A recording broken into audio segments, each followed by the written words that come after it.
Hi, this is Karan from Itonic Solutions. I'm the founder and CEO, international speaker, business coach, technology speaker. आज की session के अंदर हम देखने वाले हैं के मीन्स क्लस्टरिंग।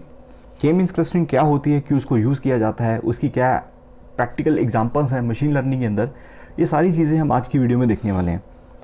सबसे पहले बात करेंगे के मीन्स क्लस्टरिंग। के मीन्स क्लस्टरिंग जो होती है ये एक मशीन लर्निंग एल्गोरिदम है जो कि अनसुपरवाइज्ड मशीन लर्निंग एल्गोरिदम की कैटेगरी के अंदर आती है।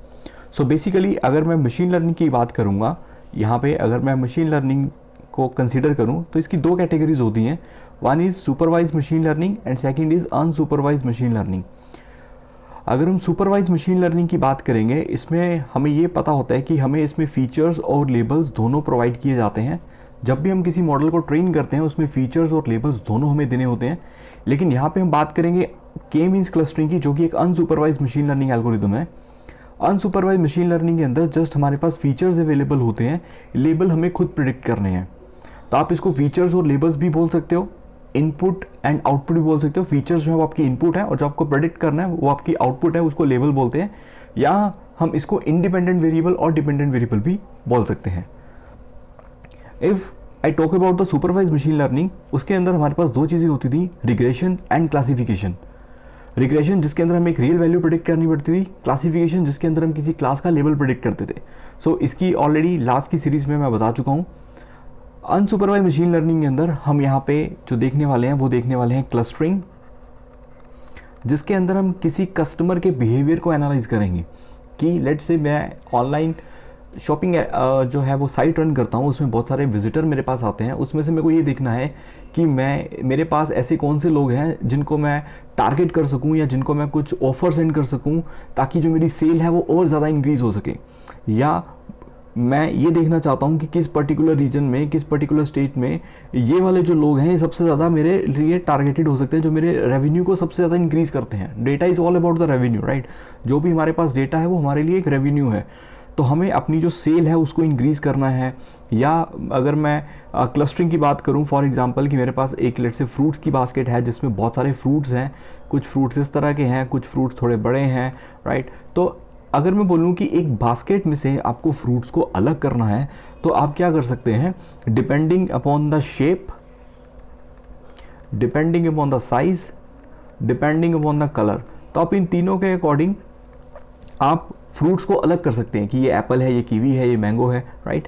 तो इसके अकॉर्डिंग आप फ्रूट्स को अलग कर सकते हैं। यही चीज़ अगर मैं मशीन को बोलूँ कि तुम्हें एक बास्केट में से जो कि एकदम मिक्स्ड फ्रूट है उसमें से तुम्हें फ्रूट्स को अलग करना है तो तुम कैसे करोगे, राइट। सो यहाँ पे हम क्लस्टरिंग एल्गोरिदम को यूज़ करेंगे जिसके थ्रू वो इन सभी फ्रूट्स को अलग कर देगी। अब हमारे केस में फ्रूट्स क्या होंगे, वो डेटा होगा जिसमें से हम किसी कस्टमर के बिहेवियर को एनालाइज कर सकते हैं। या मेरे पास बहुत सारे फ़ोन हैं। अब यही एग्जांपल अगर मैं लूँ, मेरे पास एक बास्केट है जिसमें बहुत सारे सेल फोन्स पड़े हैं, उसमें कुछ स्मॉल रेंज वाले पड़े हैं, कुछ मीडियम रेंज वाले पड़े हैं, कुछ हाई रेंज वाले पड़े हैं। अब मैं इन सभी फ़ोन्स को डिपेंडिंग ऑन द फीचर्स, उनके रैम, उनकी रोम, उनके साइज़, उसमें प्रोसेसर कौन सा है, इन सभी के अकॉर्डिंग मैं अलग करना चाहता हूँ कि ये मेरा स्मॉल कैटेगरी का फ़ोन है, ये मेरा मीडियम कैटेगरी का फ़ोन है, ये मेरा सबसे हाईएस्ट जो सबसे हाई कैटेगरी है ये उसका फ़ोन है। अब तो तीनों मेरे पास अलग अलग कैटेगरी में आ जाएंगे तो उसके बाद मैं क्या कर सकता हूँ, इसके ऊपर क्लासिफिकेशन एल्गोरिथम यूज़ करूँगा। लेट से अब मेरे को कोई नया फ़ोन लॉन्च करना है तो मैं ये बोलूँगा कि ये वाला जो फ़ोन है अब तुम मशीन प्रेडिक्ट करके बताओ कि ये किस रेंज के अंदर आता है, कि ये स्मॉल रेंज के अंदर है, मीडियम रेंज के अंदर है, हाई रेंज के अंदर है, किस कैटेगरी के अंदर रखना है इसको, राइट। तो ये मीडियम रेंज का अगर फ़ोन है तो ये बोल देगा कि मीडियम रेंज का होना चाहिए। इसके अकॉर्डिंग मैं बताऊँगा कि मीडियम रेंज वाले अब जितने ये फ़ोन्स हैं अब इन सभी को तुम एनालाइज करके या इसके ऊपर हम रिग्रेशन एल्गोरिदम लगाएंगे जिसके अकॉर्डिंग ये मेरे को उस फ़ोन का प्राइस भी प्रिडिक्ट करके बताएगा। तो हमने सबसे पहले क्या करना है, सबसे पहले जितने भी फ़ोन्स हैं उन सभी को अलग कर देना है। यहाँ पे जितने भी सेल फोन्स पड़े हैं, कुछ स्मॉल रेंज वाले, कुछ मीडियम रेंज वाले, इनको हम अलग कर देंगे। ये स्मॉल रेंज, ये मीडियम रेंज और ये हाई रेंज। और जब ये तीनों कैटेगरीज अलग हो जाएंगी फिर हम एक नया फ़ोन लेके आएंगे, इसको बोलेंगे ये वाला फ़ोन बताओ किस में है, तो ये बोलता है कि ये वाला फ़ोन चाहिए, हाई रेंज का फ़ोन होना चाहिए। अब उसने कैटेगरी तो बता दी कि ये हाई रेंज का फ़ोन है। अब इस हाई रेंज का जो फ़ोन है अब इसका प्राइस कितना होना चाहिए, तो यहाँ पे सबसे पहले हमने क्या लगाई, क्लस्टरिंग। इस चीज़ को बोलते हैं क्लस्टरिंग। जब हमने इसको अलग किया, अब इसको हमने प्रेडिक्ट किया कि ये किस क्लास का होना चाहिए, यहाँ पे हमने लगाई क्लासिफिकेशन। अब इस फ़ोन का प्राइस प्रेडिक्ट करना है तो यहाँ पे हम लगाएंगे रिग्रेशन। तो ये आपकी एक ही डेटा के ऊपर तीन तरह की एल्गोरिथम्स रन हो सकती हैं। तो इसको चीज़ को हम आगे देखेंगे प्रैक्टिकली क्या होती है। अभी के मीन्स क्लस्टरिंग को और थोड़ा सा समझते हैं क्या होता है। सो के मीन्स क्लस्टरिंग जो है, सबसे पहले बता दूं, ये अनसुपरवाइज मशीन लर्निंग एल्गोरिदम है जिसके अंदर जो डेटा होगा वो अनलेबल्ड होगा। यहाँ पे लेबल नहीं दिया गया होगा, सिर्फ हमारे पास फीचर्स अवेलेबल होंगे, राइट। और ना ही हमें कोई कैटेगरी बताई होगी ये किस कैटेगरी का डेटा या किस ग्रुप का डेटा है। तो हमें इस एल्गोरिदम में उन कैटेगरीज को और उन ग्रुप्स को यहाँ पे फाइंड करना है, राइट। अब कितने नंबर ऑफ ग्रुप्स होंगे वो हमें खुद बताना पड़ेगा कि आप इस डेटा में से कितने ग्रुप्स चाहते हैं। तो वो आप यहाँ पे जो के की वैल्यू देख रहे हैं, के डिसाइड करता है कि आपके डेटा में कितने नंबर ऑफ क्लस्टर्स होने चाहिए। सो के की वैल्यू डिसाइड करेगी कि आपके डेटा में कितने नंबर ऑफ क्लस्टर्स बनेंगे, कितने उसके ग्रुप बनेंगे, राइट। सो इसमें हम क्या करते हैं, जितने भी हम ग्रुप बनाना चाहते हैं उन सभी में हम यहाँ पे मीन कैलकुलेट करेंगे। अब मीन कैसे कैलकुलेट करेंगे उसको मैं नीचे आके बताता हूँ। So this algorithm works iteratively to assign each data point to one of the K group based on the features that are provided. और इसी के साथ जो डेटा पॉइंट्स हैं which are clustered based on the feature similarity. तो अब यहाँ पे जो चीज़ एक की तरह का दिखती होगी उसको हम एक ग्रुप में डाल देंगे, जो चीज़ दूसरे कैटेगरी के अकॉर्डिंग दिखती होगी उसको दूसरी कैटेगरी में डाल देंगे। अब ये चीज़ मशीन कैसे करती है, राइट। अब हम तो देख के बता सकते हैं भाई ये एक कैटेगरी का डेटा है, दूसरे कैटेगरी का डेटा है। सो इन सिंपल अगर यहाँ पे डेफिनेशन इसकी देखी जाए, so it follows a simple procedure of classifying a given data set into a set of clusters. तो यहाँ पे जितने भी हमें क्लस्टर्स बनाने हैं वो हम के की वैल्यू के अकॉर्डिंग डिसाइड करेंगे। So which is defined by the letter K, जो कि हमें पहले से ही फिक्स करनी पड़ेगी इस एल्गोरिदम में। अगर मैं बोलूँ कि मेरे को अपने 2 क्लस्टर्स चाहिए तो हम क्या करेंगे, 2 क्लस्टर्स आपके डेटा के अंदर आ जाएंगे। लेट्स से एक क्लस्टर मेरा ये है और दूसरा क्लस्टर लेट्स से मेरा ये है। फिर जितने भी डेटा पॉइंट्स होंगे हम देखेंगे कौन सा डेटा पॉइंट इस क्लस्टर के पास है और कौन सा डेटा पॉइंट इस क्लस्टर के क्लोज है। फिर हम डेटा पॉइंट्स को उन क्लस्टर्स में ऐड करते जाएंगे। फिर वो जो डेटा पॉइंट्स आएंगे उसका हमें क्या निकालना है, मीन। अब लेट्स से इस क्लस्टर के अंदर मेरे पास 10 पॉइंट्स आ रहे हैं, इस क्लस्टर के अंदर मेरे पास 15 पॉइंट्स आ रहे हैं। फिर ये जो 10 पॉइंट्स हैं इसका जो मीन कैलकुलेट करेंगे वो आपके क्लस्टर की पोजीशन होगी कि आपका जो सेंट्रॉइड है वो कहाँ पे जाएगा। हो सकता है कि ये आपका जो सेंट्रॉइड है वो यहाँ पे आ जाए। इसको बताता हूँ मैं आगे कि ये चीज़ क्या होती है। So the clusters are positions as the point and all observations और data points are associated with the nearest cluster. जो कि मैंने अभी आपको बताया जितने भी नियरेस्ट पॉइंट होंगे वो आपके उस क्लस्टर के अंदर ऐड होते जाएंगे। देन अगेन उसका मीन कैलकुलेट किया जाएगा और जब तक मीन आपका कांस्टेंट नहीं आ जाता तब तक हम वो प्रोसेस करते जाएंगे। एट द एंड इसकी जो आउटपुट आपको दिखने वाली है वो आपको कैसे दिखेगी वो मैं यहाँ पे बताने वाला हूँ। कि जो के मीन्स क्लस्टरिंग एल्गोरिदम है, यहाँ पे आप देखो कि सारे ग्रीन कलर में दिख रहे हैं, मतलब ये सारे एक ही कैटेगरीज के डेटा हैं। तो हम ये मान के चलते हैं कि हमारे पास ये सारा डेटा मिक्स है। अब इस डेटा को देख के हमें, अगर मैं रफली आइडिया लगाऊं कि ये सारे सिमिलर एक तरह के दिख रहे हैं तो आप इसको एक कैटेगरी में डाल सकते हो, इसको किसी एक कैटेगरी में डाला जा सकता है और इसको किसी एक कैटेगरी में डाला जा सकता है। तो वही चीज़ यहाँ पे जब मशीन लर्निंग एल्गोरिदम हम यूज़ करेंगे के मीन्स क्लस्टरिंग, तो उसके वो 3 क्लस्टर बना देगी। अब कई बार ऐसा भी हो सकता है इस डेटा को देख के हम ना बता सकें कि इसके कितने क्लस्टर बन सकते हैं, या ऐसा भी हो सकता है कि ये एक कैटेगरी हो जाए और ये एक कैटेगरी हो जाए जब मैं बोलूँ कि मेरे को 2 ही क्लस्टर चाहिए। या ऐसा भी हो सकता है कि वो इनको एक क्लस्टर में डाल दे और इसको दूसरे क्लस्टर में डाल दे, राइट। या ऐसी भी पॉसिबिलिटी हो सकती है कि इसको एक क्लस्टर में ऐड किया जा सकता है और इसको दूसरे क्लस्टर में ऐड किया जा सकता है, राइट। अब वो चीज़ कैसे डिसाइड होगी और हमें कितने नंबर ऑफ क्लस्टर्स लेने चाहिए वो भी हम सारी इस एल्गोरिदम में देखने वाले हैं। सो मेन हमें पता लग गया कि अगर हमारा डेटा कुछ इस तरह से है और इस तरह के डेटा को अगर मैं के मीन्स एल्गोरिदम अप्लाई करता हूँ तो मेरा जो डेटा है वो इस तरह से क्लासीफाई हो जाएगा 3 डिफरेंट कैटेगरीज के अंदर। अब चलते हैं आगे, के मीन एल्गोरिदम वर्क कैसे करती है। To process the learning the data, K means algorithm in starts with a group of randomly selected centroid. अब जितने भी आप यहाँ पे के की वैल्यू लेते हो, लेट्स से मेरे को 2 क्लस्टर्स बनाने हैं, उसमें से सबसे पहले हम रैंडमली कोई भी वैल्यू ले लेंगे जो कि हमारी सेंट्रॉइड होगा। सेंट्रॉइड क्या होता है, आपका इन क्लस्टर्स के जो सेंटर में वैल्यू आ रही होगी। तो लेट्स से कि इस क्लस्टर के सेंटर में जो वैल्यू आ रही है वो ये हो सकती है। तो मैं बोलता हूँ ये मेरा सेंट्रॉइड है, यहाँ पे ये मेरा सेंट्रॉइड है, यहाँ पे ये वाली वैल्यू मेरी सेंट्रॉइड है। तो ये वाला पॉइंट हर पॉइंट के लेट्स से हम मान के चलेंगे इसके सेंटर में आ रहा है, ऐसे ये इसके सेंटर में आ रहा है और ये इसके सेंटर में आ रहा है, राइट। तो हमने बेसिकली कोई भी 2 वैल्यूज़ ऐसी ले लेंगे जो हमारी सेंट्रॉइड की वैल्यूज़ होंगी।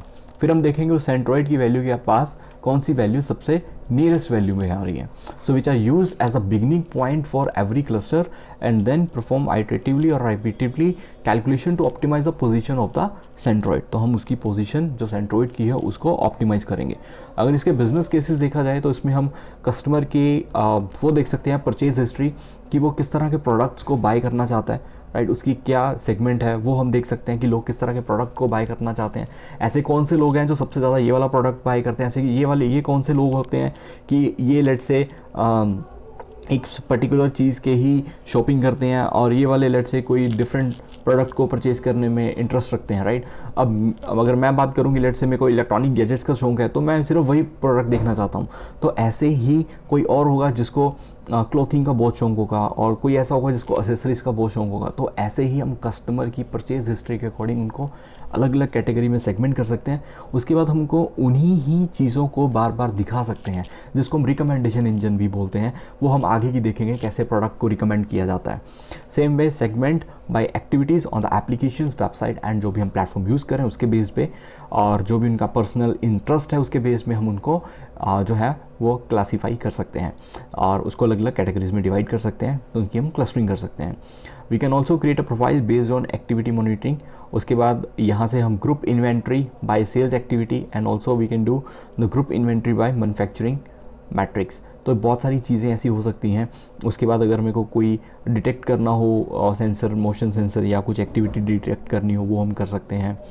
और group images separate the audio, एक वीडियो में से ऑडियो को सेपरेट करना, उसको अलग क्लस्टर में ऐड करना। तो ऐसी बहुत सारी एप्लीकेशंस होती हैं क्लस्टरिंग की, राइट। तो यहाँ पे जो मैं यहाँ पे प्रैक्टिकली बताने वाला हूँ वो मैं आपको यहाँ पे बताऊँगा। हम किसी कस्टमर के बिहेवियर को एनालाइज करेंगे कि कौन सी ऑडियंस मेरे लिए बिल्कुल भी टारगेटेड नहीं है और कौन सी ऑडियंस मेरे लिए टारगेट हो सकती है।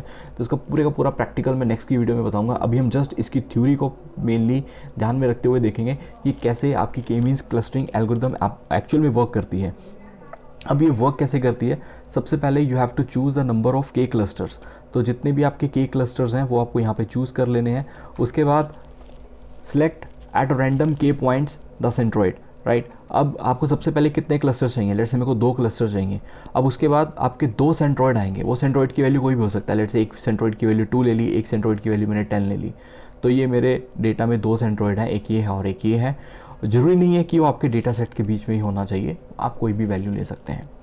Assign each data point to the closest centroid. अब जोन सी वैल्यू मेरे इस 2 के आसपास आ रही होगी उसको एक क्लस्टर में ऐड कर देंगे और जो वैल्यू मेरी 10 के आसपास आ रही होगी उसको एक क्लस्टर में ऐड कर देंगे।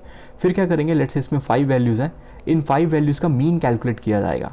अब मीन कैलकुलेट करने के बाद जो वैल्यू आएगी वो मेरे सेंट्रोइड की वैल्यू बन जाएगी। लेट्स से इसका जो मीन आया वो 8 आया। अब मेरे सेंट्रोइड की वैल्यू 10 से हट के 8 के आसपास चली जाएगी। ऐसे ही यहाँ पे इसको कैलकुलेट किया जाएगा। इसमें 4 वैल्यूज़ हैं, लेट्स इन 4 वैल्यूज़ का मीन 6 आया। तो ये 2 जो वैल्यू है जो मैंने सेंट्रोइड की पोजीशन ली थी वो अब 6 हो जाएगी।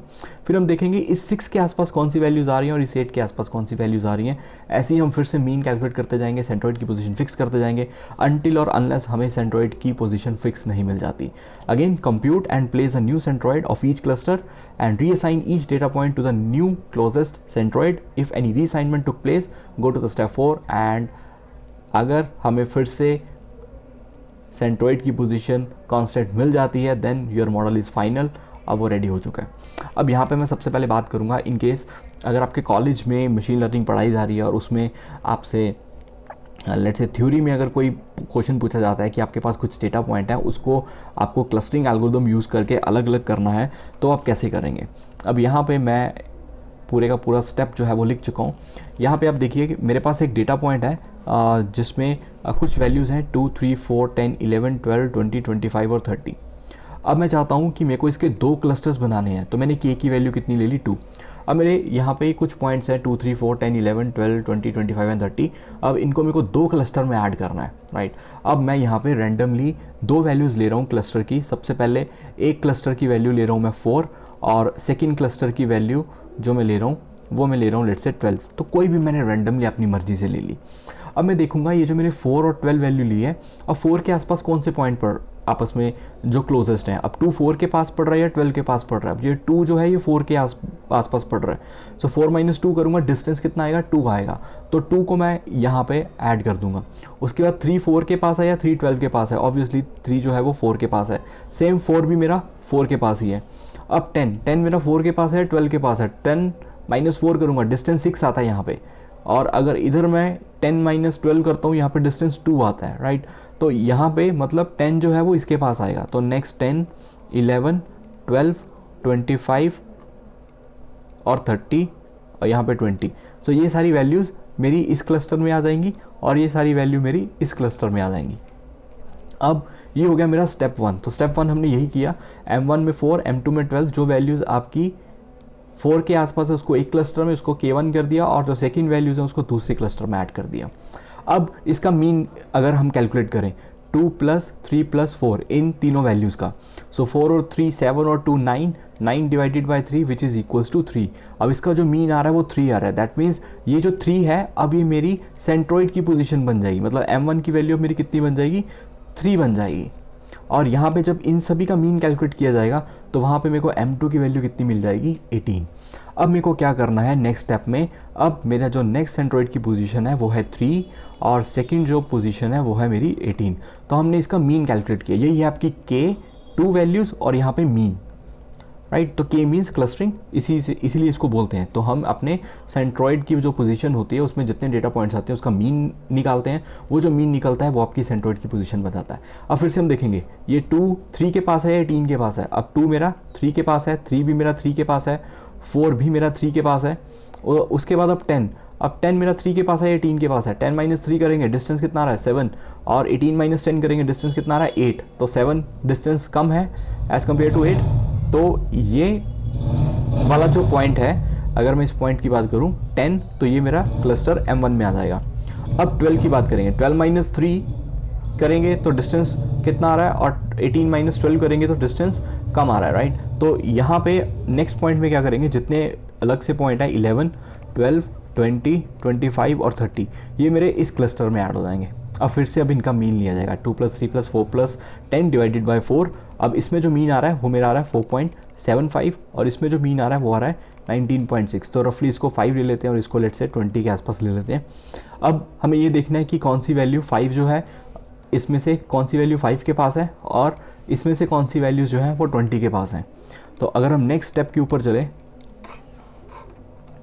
सो we can clearly see that कि यहाँ पे जो वैल्यूज़ 4.75 के आसपास आ रही हैं वो मेरे पास मिल रही हैं 2 3 4 10 11 12, और जो 19 के पास आ रही हैं वो 20 25 एंड 30। और फिर से इन सभी वैल्यू का मीन लिया जाएगा। मीन लेने के बाद मेरे पास नेक्स्ट जो M1 और M2 की वैल्यू मिल रही है वो मिल रही है 7, और यहाँ पे मिल रही है 25। अब देखेंगे 7 के आसपास कौन सी वैल्यूज़ मिल रही हैं, वो मिल रही है 2 3 4 10 11 एंड 12, और 25 के पास क्या मिल रहा है, 20 25 और 30, राइट। तो 3 वैल्यूज़ ये मिल रही हैं। अब फिर से इन सभी का मीन लिया तो हमें क्या मिला, 7 और 25। फिर से हमने चेक किया 7 के आसपास क्या मिल रहा है और 25 के आसपास क्या मिल रहा है। फिर से हमने मीन कैलकुलेट किया, फिर से क्या मिल रहा है, 7 एंड 25। मतलब यहाँ पे जो मेरे को मीन मिलना अब स्टार्ट हो गया वो मेरा कांस्टेंट हो चुका है, मीन मेरा फिक्स हो चुका है। अब इससे ज़्यादा हम इसको नहीं कर सकते। तो हमारे फाइनल क्लस्टर बन चुके हैं क्लस्टर 1, जिसके अंदर मेरे पास वैल्यू मिल रही है 2 3 4 10 11 और 12, और जो सेकेंड क्लस्टर है उसमें वैल्यू मिल रही है 20 25 और 30। तो यहाँ से आप देख भी सकते हैं कि ये वैल्यूज़ थोड़ी बड़ी हैं, तो इसलिए उसने उसको एक क्लस्टर में ऐड कर दिया। ये वैल्यूज़ बिल्कुल आसपास एक ही तरह की वैल्यू थी, बिल्कुल नियर बाय थी, तो उसको उसने एक क्लस्टर में ऐड कर दिया। तो सेम वे हमारी K मीन्स क्लस्टरिंग एल्गोरिदम भी इसी तरह से वर्क करती है। अब इसको थोड़ा और हम ग्राफिकली अंडरस्टैंड करें कि ये चीज़ कैसे वर्क करती है, तो यहाँ से आप ये मान के चलो कि जितने हमारे नंबर ऑफ़ क्लस्टर्स हैं, choose the number of K cluster. Let say इस डेटा को देख के मैं यहाँ पे 2 क्लस्टर्स बनाना चाहता हूँ। मतलब मेरे को कितने क्लस्टर बनाने हैं, 2 क्लस्टर बनाने हैं। और अब इन 2 क्लस्टर में से यहाँ पे ये वाले जो 2 पॉइंट हैं, ये हम मान के चलते हैं कि हमने एक सेंट्रोइड की पोजीशन ले ली, हमने रैंडमली सेलेक्टेड कोई भी 2 सेंट्रोइड जो हैं वो चूज़ कर लिए। अब हमें देखना है कि इन 2 सेंट्रोइड के पास कौन सी ऐसी वैल्यूज़ जो हैं, ये जो डेटा पॉइंट है सबसे नियरेस्ट हैं। तो नेक्स्ट पॉइंट में हमने यही देखा, assign the each data point to the closest of the centroid. तो हमने इसको सेपरेट किया। देन हमने इसमें ये चेक किया कि ये वाले जो जितने भी डेटा पॉइंट्स हैं ये सारे नियर बाय हैं इस सेंट्रोइड के, राइट। तो जितने भी ये डेटा पॉइंट्स हैं ये सारे हमारे इस सेंट्रोइड के नियर डिस्टेंस पे हैं। अब हम क्या करेंगे, जितने डेटा पॉइंट्स हैं अब इसका मीन निकालेंगे, इनका जो मीन आएगा ये सेंट्रोइड की पोजीशन आ जाएगी। ऐसे ये वाले जितने पॉइंट्स हैं इन सभी का अगर हम मीन निकालेंगे तो इस सेंट्रोइड की न्यू पोजीशन आ जाएगी। सो नेक्स्ट हम यही देखते हैं कि अगर इसको हम यहाँ से चेक करते हैं कि अगर इनका मीन कैलकुलेट किया जाता है तो मीन कैलकुलेट करने के बाद हमें यहाँ पे ये दिखाया जा रहा है कि मीन निकालने के बाद इस सेंट्रोइड की वैल्यू जो आ रही है वो यहाँ पे आ रही है। और ऐसे ही जब इन सभी का मीन कैलकुलेट किया गया तो इस सेंट्रोइड की जो पोजीशन है वो यहाँ पे आ रही है, राइट।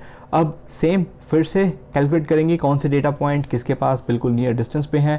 देन फिर से इसको डिवाइड किया गया, यहाँ पे सेंट्रोइड की वैल्यूज़ फिर से निकालेंगे, मीन कैलकुलेट करेंगे, फिर देखेंगे कि ये वाले पॉइंट्स जो हैं ये इसके पास इसका जो मीन क्या निकल के आ रहा है, ये वाले वो डेटा पॉइंट्स हैं जो रेड के पास आ रहे थे। अब इनका मीन कैलकुलेट किया जाएगा, देन चेक करेंगे कि कौन सी जो सेंट्रोइड की न्यू पोजीशंस है वो यहाँ पीछे जाती है या आगे जाती है, कहाँ पे आती है। अब जब कैलकुलेट किया गया तो ये वाली पोजीशन यहाँ पे फिक्स हो गई और ये वाली जो पोजीशन थी रेड की वो पीछे आ चुकी है, राइट। अब फिर से नेक्स्ट स्टेप फिर से देखेंगे कि ये वाला जो न्यू सेंट्रोइड है इसके पास कौन से पॉइंट्स आ रहे हैं और ये रेड वाले के पास कौन से पॉइंट्स आ रहे हैं। देन अगेन कैलकुलेट किया गया फिर से इसके पास और इसके पास। अब यहाँ पे आने के बाद क्या हो गया कि इनकी जो पोजीशन थी वो फिक्स हो चुकी है। इसके बाद हम इनके जो सेंट्रोइड की पोजीशन है आगे मूव नहीं हो रही, राइट। अब यहाँ पे ये मेरा मॉडल फाइनल हो चुका है। एट द एंड उसने इस डेटा पॉइंट्स को 2 क्लस्टर्स में डिवाइड कर दिया। यहाँ पे भी हम सिमिलरली इसी फीचर्स को यूज़ करके इसी तरह से हमारी पाइथन के अंदर जो मशीन लर्निंग एल्गोरिदम है दैट इज़ के मींस क्लस्टरिंग, वो भी सेम इसी तरह से हमारे डेटा को अलग कर देगी। अब ये कैसे डिसाइड करें कि हमारे डेटा में कितने क्लस्टर्स होने चाहिए। सम टाइम देख के मैं नहीं बता सकता कि इसको मैं 2 कैटेगरी में डिवाइड करूँ, 3 में करूँ, 4 में करूँ, 5 में करूँ।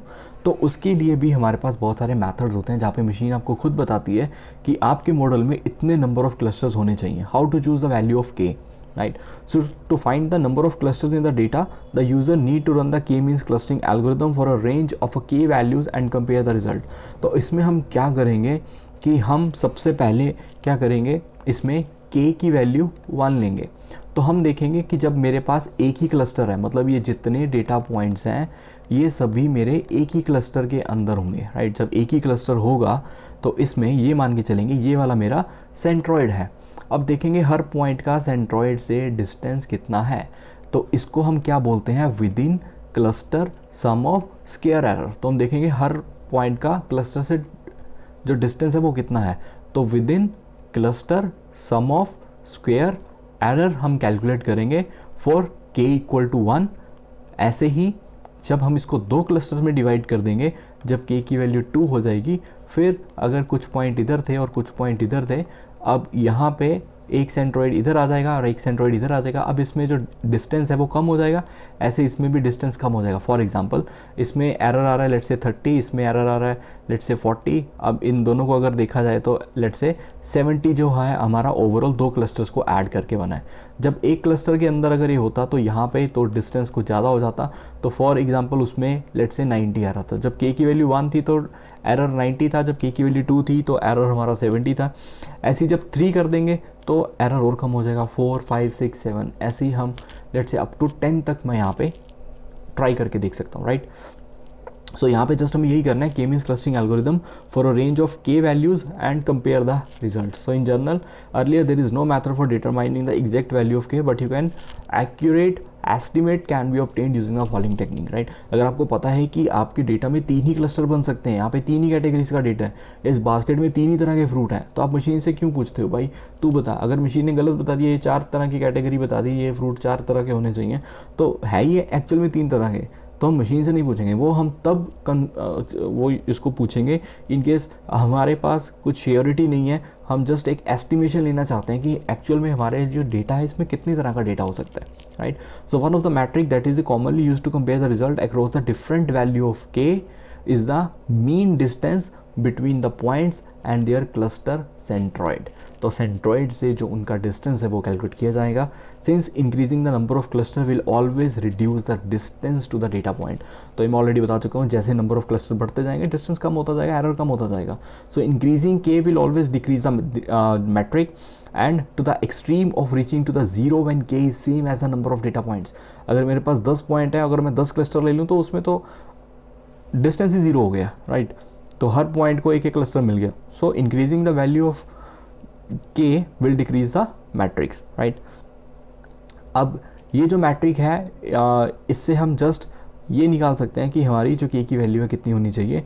यहाँ पे एक पॉइंट होता है जिसको हम बोलते हैं एल्बो पॉइंट, जहाँ से हमें पता लगता है कि हमारा जो के में कितने नंबर ऑफ क्लस्टर्स जो हैं वो प्रेजेंट होने चाहिए।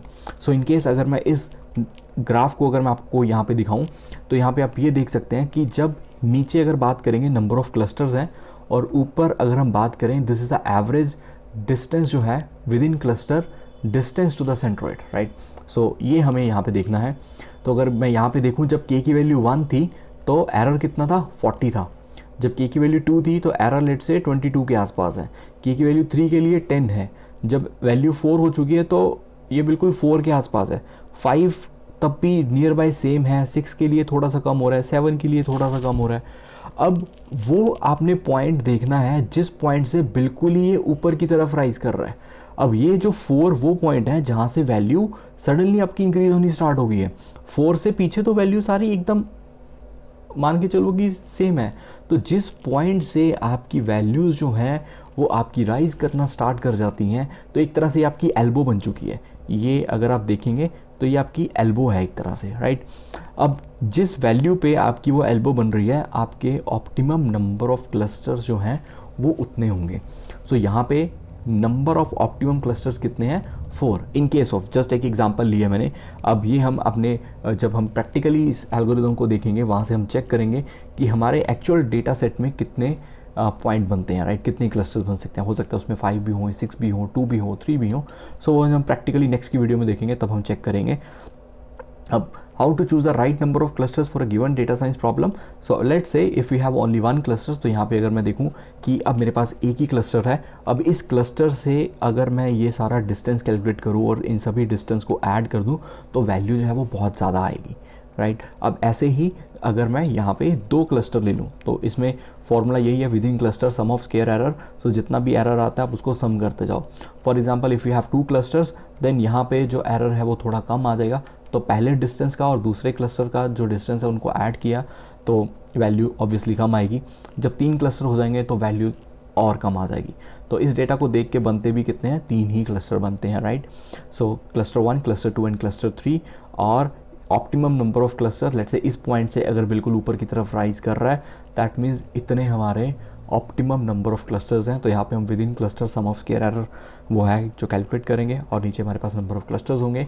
तो इसको हम लाइन प्लॉट करेंगे और एक स्कैटर प्लॉट करेंगे जिसके थ्रू हमें पता चल जाएगा कि हमारे नंबर ऑफ ऑप्टिमम क्लस्टर्स जो हैं वो कितने होने चाहिए।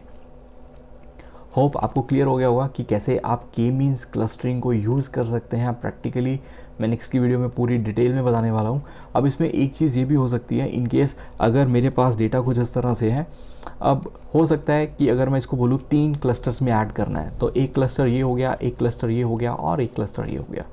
That might be the case कि अगर हम सेंट्रॉइड यहाँ पे ले लें और एक सेंट्रॉइड यहाँ ले लें और एक सेंट्रॉइड यहाँ ले लें तो ऑब्वियसली 3 क्लस्टर ऐसे ही बनेंगे। एक केस ये भी हो सकता है कि अगर मैं सेंट्रॉइड की पोजीशन गलत ले लूँ, एक सेंट्रॉइड यहाँ ले लूँ, एक सेंट्रॉइड यहाँ ले लूँ और एक सेंट्रॉइड यहाँ पे ले लूँ, और उसमें एक क्लस्टर ये बन जाएगा और एक क्लस्टर लेट से ये बन गया और एक क्लस्टर मेरे पास ये बन गया। अब अगर गलत सेंट्रॉइड की पोजीशन मशीन ने ले ली और यहाँ से तो डेटा का मीनिंग ही चेंज हो जाएगा, राइट। अब इस चीज़ को कैसे सॉल्व किया जाता है, तो वहाँ पे जब हम एल्गोरिदम को रन करेंगे वहाँ पे हम के मीन्स प्लस प्लस एल्गोरिदम में अपनी जो आर्ग्यूमेंट है वो पास करेंगे, जिससे हमारी ये जो प्रॉब्लम है ये सॉल्व हो जाएगी। ये खुद बेस्ट वे में कैलकुलेट करता है कि आपके सेंट्रॉइड की पोजीशन कहाँ पे हमें लेनी चाहिए, ऑप्टिमम पोजीशन क्या होनी चाहिए कि आपके जो क्लस्टर हैं वो इसी तरह से 3 बने, तो अलग सेंट्रॉइड की पोजीशन के थ्रू हमारे डेटा का मीनिंग चेंज ना हो। ये हम प्रैक्टिकली नेक्स्ट की जो वीडियो है उसके अंदर देखने वाले हैं कि कैसे आपकी के मीन्स क्लस्टरिंग एल्गोरिदम पाइथन के अंदर कैसे वर्क करती है। सो इस वीडियो के रिलेटेड अगर आपको कोई भी डाउट है, you can ask me in the comment section, right. और नेक्स्ट की वीडियो में देखते हैं कैसे हम प्रैक्टिकली के मीन्स क्लस्टरिंग को यूज़ करेंगे। Thank you.